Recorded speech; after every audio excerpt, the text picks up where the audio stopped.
জান্নাত মানে হাঁচি হবে না, নাক ঝাড়তে হবে না। জান্নাত মানে ইস্তেঞ্জা, পেশাব পায়খানা করার টেনশন নাই। মানুষ খাবার খাবে, একটা ঢেকুর তুলবে, ব্যাস খাবার হজমে। আর জান্নাতের সবচেয়ে বড় বিষয়টা কি?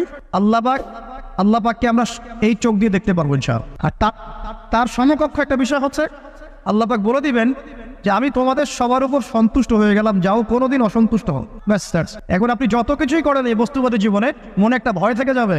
আপনি বিশ্ব নেতা হয়েছেন, বড় শিল্পপতি হয়েছেন, পলিটিশিয়ান হয়েছেন, ইকোনমিস্ট হয়েছেন, মনে একটা ভয় থেকে যাবে যে মরতে আমাকে হবে, আল্লাহ আমাকে ধরবেই, হিসেব আমাকে দেওয়া লাগবেই, কবরে আমাকে একাই যাওয়া লাগবেই, আমাকে কিয়ামতের মাঠে দাঁড়াতে হবে আল্লাহর সামনে।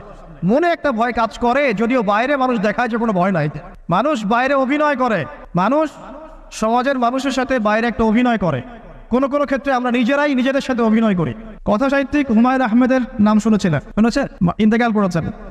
একটা সময় ছিল আমরা স্কুলে পড়তাম, কলেজে পড়তাম, মাঝে মাঝে টুকটাক এ ধরনের কিতাব বইপত্র পড়া হয়েছে, হিমু, মিসির আলী, এইসব পড়া